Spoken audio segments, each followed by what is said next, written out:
اور خلیجی ممالک کے ساتھ بڑھتے ہوئے دفاعی تعاون کو کیا ایک غیر رسمی علاقائی دفاعی اتحاد سمجھا جائے یا ایران جو ہے وہ کنٹینمنٹ اسٹریٹجی کی طرف جا رہا ہے؟ اس کو آپ کیسے دیکھ رہے ہیں؟ دیکھیں اس وقت واشنگٹن ڈی سی کے اندر ایران کے لیے جو پلان دیکھا جا رہا ہے وہ یہ دیکھا جا رہا ہے کہ ایران کو مین سٹریم ٹریڈ کے اندر لے کے آیا جائے. دیکھیں امریکہ نے ہر پلان ٹرائی کیا ہے ایران کے ساتھ ٹکڑے کرنا, ایران میں رجیم چینج کرنا, کردوں کو لے کر آنا, پھر جی سی سی کنٹریز کو تاکہ ایک دوسرے کے ساتھ وہ لڑیں, یہ بھی اسٹریٹجی کرنے کی کوشش کی گئی. اب فائنل سٹیج پہ اس وقت واشنگٹن ڈی سی کیا سوچ رہا ہے؟ فائنل سٹیج پہ یہ سوچ رہا ہے کہ ایران مارکیٹ پرائس کے اوپر تیل بیچے بجائے کہ بلیک مارکیٹ میں بیچے. اب اس میں امریکہ کو کیا فائدہ ہوگا؟ امریکہ کو فائدہ یہ ہوگا کہ چائنا جو ہے وہ انٹرنیشنل ریٹس مارکیٹ پرائس کے اوپر تیل خریدے گا تو اس کی ترقی کو, اس کو وہ جو پہلے ان کے پاس ایک ایج تھا سستا تیل لے کر زیادہ پیسہ اکٹھا کرنا, تو اس میں رکاوٹ آئے گی. یہ تیسرا پوائنٹ ہے, اس کے اوپر اس وقت توجہ دی جا رہی ہے. لیکن ساتھ خدشات یہ بھی موجود ہیں کہ اگر ایران سے سینکشنز ہٹا لیں, بڑی کوئک پیسہ ایران اگر بنائے تو کیا اپنی پراکسیز کو بھی سپورٹ کرے گا؟ یہ ایک لمحہ فکریہ ہے. لیکن امریکہ یہ چاہتا ہے کہ اس ریجن میں جی سی سی کنٹریز بھی ایران کے ساتھ کام کریں اور ایران بلیک مارکیٹ میں تیل نہ بیچے, مارکیٹ پرائس پہ. بالکل ٹھیک ہے ساجد طاہر صاحب, تھینک یو ویری مچ, بہت شکریہ آپ کے ٹائم دینے کا. ناظرین ایک بریک لیتے ہیں جی, میرے ساتھ رہیے گا. Welcome back after the break جی. ناظرین پاکستان ایک ایسے موڑ پر کھڑا ہے جہاں صرف معیشت ہی نہیں بلکہ انصاف, سرمایہ کاری اور عالمی کاروباری اعتماد کا مستقبل بھی نئے فیصلوں کا متقاضی ہے. حکومت ایک ایسے روڈ میپ کی طرف جا رہی ہے جس کے تحت اسلام آباد کو آئندہ 5 برسوں میں بین الاقوامی ثالثی انٹرنیشنل آربیٹریشن کا علاقائی مرکز بنانے کا ہدف رکھا گیا ہے. اس منصوبے میں آئینی ترمیم, Pakistan international arbitration centre PIAC, Pakistan international commercial courts PICC, عالمی معیار کے قوانین, بین الاقوامی اداروں سے شراکت داری اور غیر ملکی سرمایہ کاروں کو جدید تنازعاتی حل فراہم کرنے جیسے اقدامات شامل ہیں.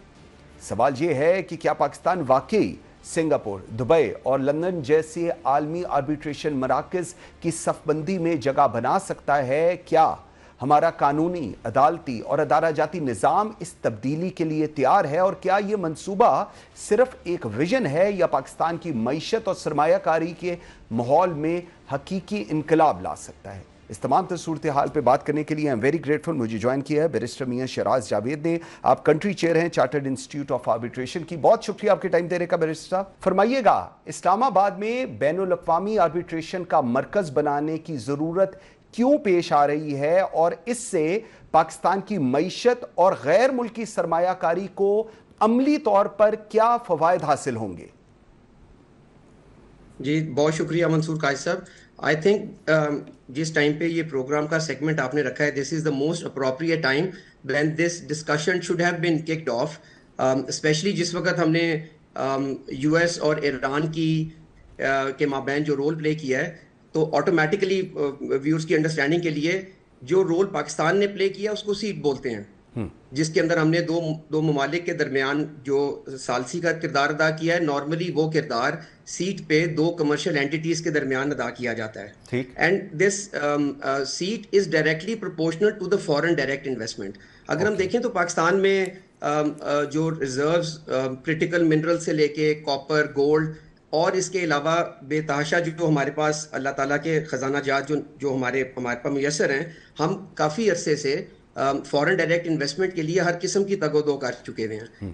And if we look around تو جنرل پرویز مشرف صاحب کے دور میں ایک بہت زبردست قسم کی ایفرٹ کی گئی. ابھی SIFC ایک بہت زبردست ایفرٹ کر رہا ہے, but we need to understand کہ جو معاملات انٹرنیشنل دنیا کے اندر جس طریقہ کار کے ساتھ انویسٹر کو کانفیڈنس دیا جاتا ہے, وہی چیزیں ہمیں اپنے ملک کے اندر انکارپوریٹ کرنی پڑیں گی. اسپیشلی جس وقت آج ہم چائنا پاکستان اکنامک کوریڈور جو کہ ایک $100 بلین پلس کا منصوبہ آلموسٹ اپنے اختتام پذیر ہے اور ہم CPEC 2.0 کی طرف جا رہے ہیں, تو we are considered to be highly professional in construction disputes. ہمارے انجینئرس کا ایک پورا پول ہمارے پاس اویلیبل ہے.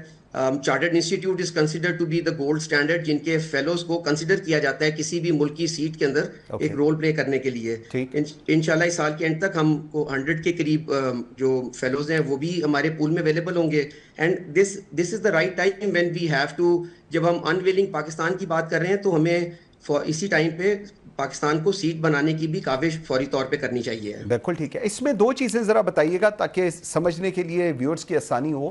روڈ میپ کی آپ جس میں بات کر رہے ہیں اس میں آئینی ترمیم بھی ہیں, نئے کمرشل کورٹس جن کو PICC کہا جاتا ہے, Pakistan international arbitration centre PIAC کے قیام کی بات کی جا رہی ہے. کیا موجودہ عدالتی نظام اس تبدیلی کو قبول کرنے اور مؤثر انداز میں چلانے کی صلاحیت رکھتا ہے, اور کیا وہ ایگریڈ آپ کو لگتا ہیں اس سارے پروسیس کے لیے؟ جی دیکھیں, نظام ہمارا جو مائنڈ ہے, Pakistani mind, that is considered to be one of the most fertile minds. مجھے اس میں کوئی شک نہیں ہے. جہاں تک سارے اسٹیک ہولڈرز کو آن بورڈ کرنے کی بات ہے تو سپریم کورٹ آف پاکستان نے خود اپنی پوری تاریخ میں پہلی مرتبہ ایک کمیٹی کانسٹیٹیوٹ کی تاکہ وہ آربیٹریشن لا لے کر آئے. تو یہ تو by it self supreme court کا ایک بہت بڑا سگنل ہے کہ supreme court is ready. Question یہ ہے کہ کیا ہمارا لیجسلیٹر ریڈی ہے اس کام کے لیے؟ کیا ہماری جو حکومت ہے جو اس وقت ایک رول پلے کر رہی ہے اور پاکستان کو جو I will not say billions, trillions of dollars کی جو برانڈنگ ملی ہے ہمیں, اسلام آباد ٹاک کے نام سے ہمارے ٹکرز آلموسٹ دنیا کے ہر ٹی وی پہ چلے ہیں, کیا وہ اس اپرچونٹی کو انکیش کرنے کے لیے ریڈی ہیں؟ اور جہاں تک اس کے روڈ میپ کی بات ہے تو کیسا روڈ میپ ہم نے کوئی ری انوینٹ تو کرنا نہیں تھا. ابھی اس وقت تو دنیا میں وار آف دا سیٹس چل رہی ہے. کوئی 100 سال تک لندن اور پیرس اور نیو یارک کو سیٹ سمجھا جاتا تھا, اور 2020 کے بعد سے تو سنگاپور نے جو title of the most favourite seat of arbitration جو کہ لنڈن تھا, that has been snatched by London from Singapore نے اس کو ٹائٹل اپنے نام پہ کر لیا. اور اب تو Dubai, Abu Dhabi, Qatar, Hong Kong, to the extent کہ اب تو دہلی بھی سیٹ بننے جا رہا ہے. تو وائی ناٹ اسلام آباد؟ whereas we have got all the infrastructure available, we have got the brilliant minds available. ہمیں ایک political will چاہیے, and this is not something, یہ بھی ایک misconception ہے کہ یہ بہت ہی کوئی sophisticated چیز ہے اور کوئی sophisticated ممالک کے لیے بنی ہوئی ہے. It's just کہ آپ نے ایک پلیٹ فارم دینا ہے, جس طرح آپ نے پلیٹ فارم US اور ایران کو دیا تھا, اسی قسم کا آپ نے ایک پلیٹ فارم دینا ہے, and it by itself is highly multi billion dollar جو سروسز ایکسپورٹ کی انڈسٹری ہے یہ. ٹھیک میاں صاحب, جس طرح ابھی آپ فرما رہے ہیں, سنگاپور کی آپ ایگزامپل دے رہے ہیں, دبئی, لنڈن, یہ تو پہلے سے ہی عالمی آربیٹریشن کے بڑے مراکز ہیں. پاکستان سے مقابلہ کرنے کے لیے کون سی آپ کو لگتا ہے منفرد برتری, کمپیٹیٹو ایڈوانٹیج اگر میں بات کروں, وہ ہمارے پاس ہے جس کو لے کر ہم ان کے ساتھ کمپیٹ کر سکتے ہیں؟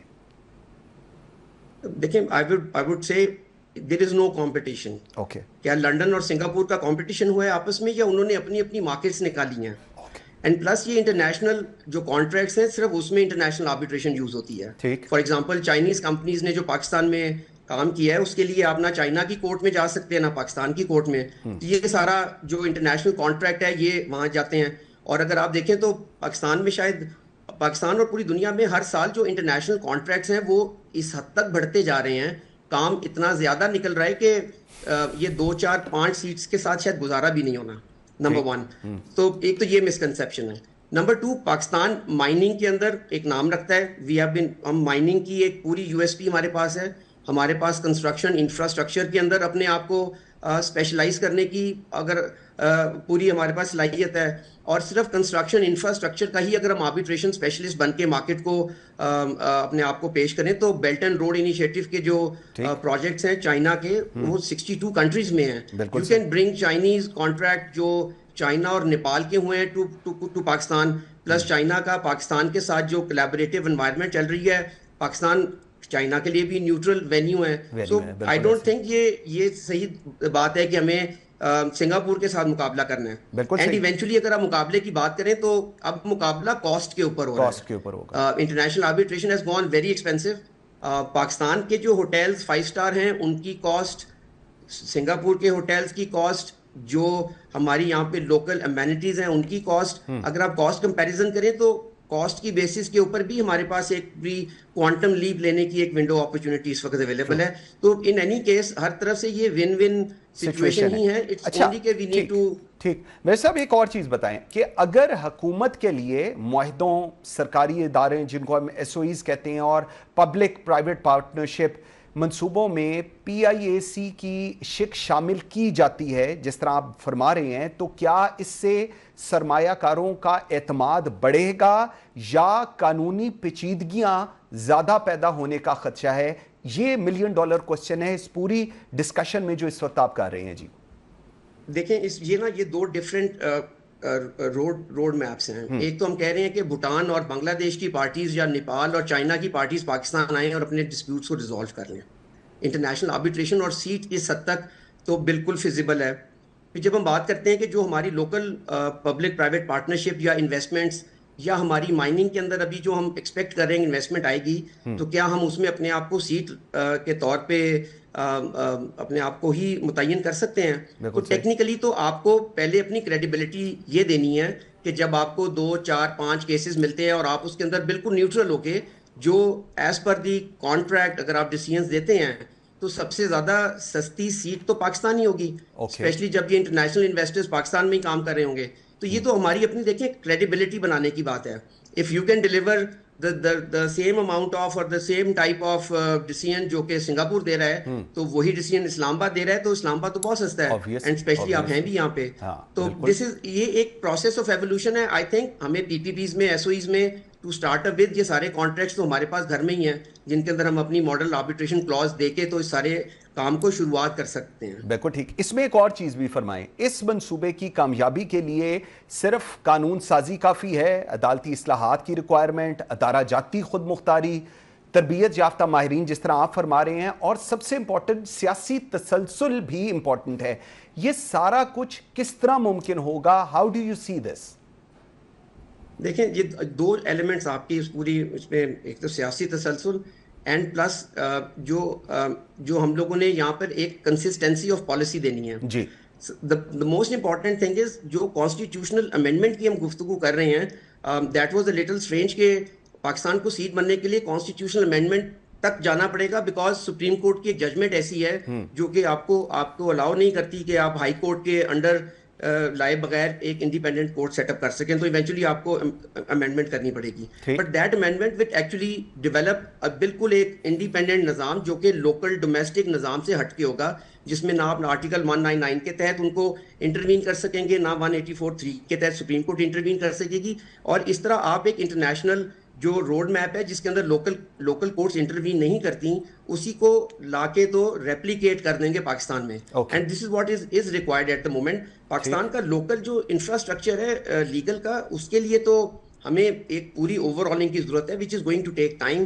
اینڈ جو انٹرنیشنل جو آربیٹریٹرز اور لائرز جب یہاں پہ آنا شروع ہو جائیں گے تو اس کا ایک ڈائریکٹ امپیکٹ آپ سمجھتے ہیں ہمارے سارے سسٹم کے بھی پڑے گا, اور ہمیں اپنے اسٹینڈرڈ بھی اپ گریڈ کرنے پڑیں گے. بالکل صحیح. اگر یہ 5 سالہ منصوبہ کامیاب ہو جاتا ہے, اللہ کرے کامیاب ہو جائے, تو کیا پاکستان خطے میں ایک نئی قانونی اور تجارتی طاقت بن سکتا ہے, یا اس کے راستے میں سب سے بڑی رکاوٹیں ابھی بھی گورننس ساکھ اور اس کا جو امپلیمنٹیشن ہے وہ رہے گی؟ دیکھیں ہماری سب سے بڑی رکاوٹ ہم خود ہیں اس میں.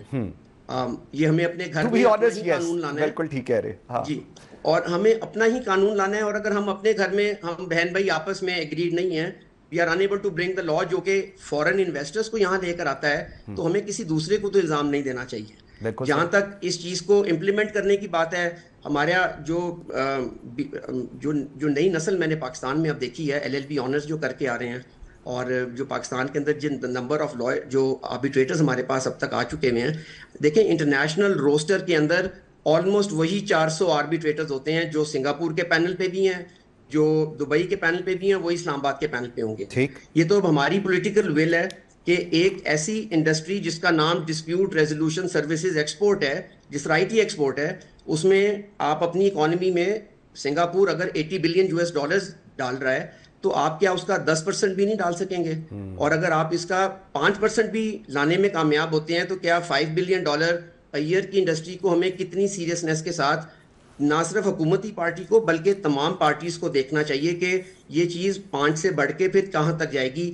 دنیا میں انٹرنیشنل کانٹریکٹس بڑھتے ہی جا رہے ہیں, انہوں نے رکنا نہیں ہے. بالکل صحیح, بالکل عظیم. جس طرح ابھی بیرسٹر شہراز جاوید صاحب کہہ رہے ہیں, کیپیسٹی ہمارے پاس ہے, ایکسپرٹیز ہمارے پاس ہے, ولنگنس ہمارے پاس ہے, امپلیمنٹیشن اس وقت سب سے بڑا ایشو ہے. بیرسٹر صاحب بہت شکریہ آپ کے ٹائم دینے کا, ویری گریٹفل. ناظرین ایک بریک لیتے ہیں جی, میرے ساتھ رہیے گا.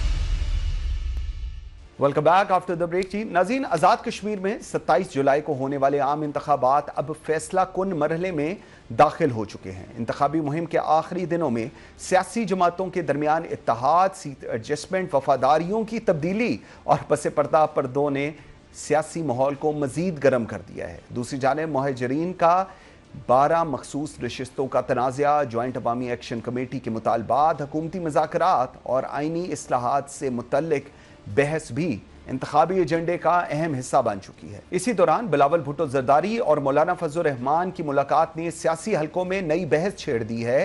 دونوں رہنماؤں کے درمیان آزاد کشمیر کے انتخابات, ممکنہ انتخابی تعاون, مہاجرین کی نمائندگی اور آئندہ سیاسی حکمت عملی پر تفصیلی تبادلہ خیال ہوا, جبکہ وزیر دفاع خواجہ آصف نے مذاکرات اور مفاہمت کی ضرورت پر زور دیا ہے. ادھر سابق وزیر اعظم سردار تنویر الیاس اور دیگر اہم سیاسی شخصیات کی استحکام پاکستان پارٹی میں شمولیت نے کئی انتخابی حلقوں میں سیاسی توازن کو متاثر کیا ہے, جس کے بعد یہ سوال مزید اہم ہو گیا ہے کہ آیا یہ انتخابات صرف حکومت کی تبدیلی کا مرحلہ ہے یا آزاد کشمیر کی آئندہ سیاسی سمت, آئینی اصلاحات اور حکومت سازی کے لیے نئے فارمولے کا بھی تعین کریں گے. اس تمام تر صورتحال پہ بات کرنے کے لیے ویری گریٹفل مجھے جوائن کیا ہے پاکستان پیپلز پارٹی کے سینئر رہنما قمر زمان قاہرہ صاحب. قاہرہ صاحب بہت شکریہ آپ کے ٹائم دینے کا. قاہرہ صاحب فرمائیے گا, آزاد کشمیر الیکشنز کو لے کر بلاول بھٹو زرداری اور مولانا فضل الرحمان کے درمیان حالیہ ملاقات کو کس تناظر میں دیکھ رہے ہیں؟ کیا یہ صرف انتخابی تعاون ہے اور سیٹ ایڈجسٹمنٹ ہے, یا